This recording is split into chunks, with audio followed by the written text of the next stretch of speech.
ഈ അടുത്ത കാലങ്ങളിലായിട്ട് ഈ കിച്ചുവും രേണുവും തമ്മിലുള്ള അസ്വാരസ്യങ്ങൾ എന്തൊക്കെയാണെന്നുള്ളത് എല്ലാവർക്കും അറിയാലോ. അതിനിപ്പോ ഞാനായിട്ട് പറഞ്ഞേണ്ട ആവശ്യമില്ല. തനിക്ക് രാവിലെ ഈ നാറിയ കഥകളല്ലാതെ നല്ല വർത്താനൊന്നും പറയാനില്ലേ? എന്റെ മുതലാളി അറിയുന്ന വാർത്തകൾ പൊടിപ്പും തൊങ്ങലും ചെയ്ത് നല്ല വെടിപ്പായിട്ട് നാലാളോട് പറയുന്നോണ്ട് തെറ്റില്ല. ഇപ്പം കുറച്ച് കാര്യങ്ങളായി ഇവര് തെറ്റിപ്പിരിഞ്ഞാണ് താമസിക്കുന്നത്. ഇനി ഇവര് ജന്മത്തിൽ നന്നാവുമെന്നും തോന്നുന്നില്ല.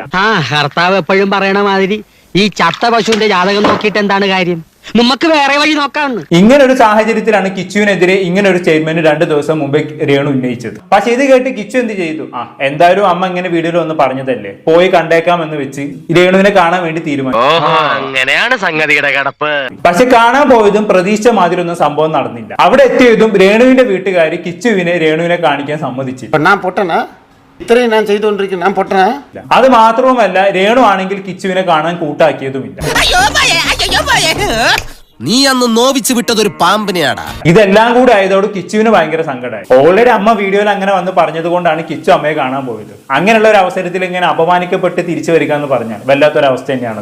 എനിക്കിഷ്ടപ്പെട്ടു, എനിക്കിത് വളരെ ഇഷ്ടപ്പെട്ടു.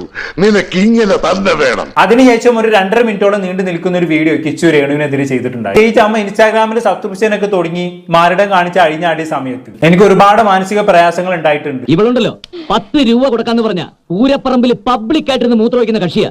അന്നൊക്കെ ഞാൻ അമ്മയോട് അത് നിർത്തണമെന്ന് ആവശ്യപ്പെട്ടപ്പോഴെല്ലാം അമ്മ അതിന് തയ്യാറായില്ല എന്നൊക്കെയുള്ള രീതിയിൽ കിച്ചു സംസാരിച്ചു വെച്ചിട്ടുണ്ടായിരുന്നു. എനിക്കതല്ല, തലക്കോളം കിറക്കഞ്ഞ മനുഷ്യന്മാർ ഇങ്ങനെ കാണിച്ചു. രേണു എന്താക്കി? കിച്ചുവിനെതിരെ പൊട്ടിത്തെറിച്ചുകൊണ്ട് രംഗത്ത് വന്നു. നമുക്ക് എന്തായാലും ആ രംഗത്ത് വന്ന വീഡിയോ ഒന്ന് കണ്ടു നോക്കാം. ആർക്കെങ്കിലും കാണുമെങ്കിൽ വാ, സൗജന്യ പ്രദർശനമാ. നീ സമ്മതിച്ചുകൊണ്ടാണ് അമ്മ ഇത് ചെയ്തത്.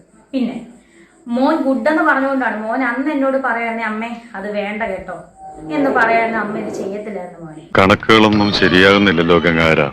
പേടിച്ചിട്ടാ, പണ്ട് എനിക്ക് അങ്ങനെയാ, പേടിച്ചെനിക്ക് കണക്കേറ്റി പോകും. അത് പിന്നെ അവൻ വിചാരിച്ചു ഈ സബ്സ്ക്രിപ്ഷൻ തുടങ്ങിയത് മാരടം കാണിച്ച് അഴിഞ്ഞാടാനാണെന്ന്. അവൻ വിചാരിച്ചത് സബ്സ്ക്രിപ്ഷൻ എന്ന് പറയുന്നത് വേറെ വല്ല പരിപാടിയും ആയിരിക്കും എന്നുള്ളതാണ്. നിങ്ങൾ ഇങ്ങനെ സബ്സ്ക്രിപ്ഷനിൽ വന്ന് മാരടം കാണിച്ച് അഴിഞ്ഞാടുന്ന സമയത്ത് അത് നിങ്ങളുടെ മകനെയും വളർത്തു മകനെയും നല്ല രീതിയിൽ ബാധിക്കും. അവർക്ക് പുറത്തിറങ്ങി നടക്കാൻ പറ്റില്ല എന്ന് ചിന്തിക്കാനുള്ള ഒരു ബേസിക് കോമൺ സെൻസ് നിങ്ങൾക്കില്ലേ?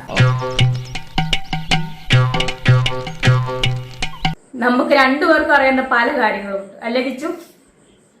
ഫ്യൂച്ചർ വരെ ബാധിക്കുന്ന കാര്യങ്ങളുണ്ട്. സോ അതെന്നെ കൊണ്ട് പറയിപ്പിക്കരുത് കിച്ചു. ഈ പണി എത്തേണ്ടടത്ത് തന്നെ സുരക്ഷിതമായിട്ടങ്ങെത്തണേ എന്റെ പുണ്യാള.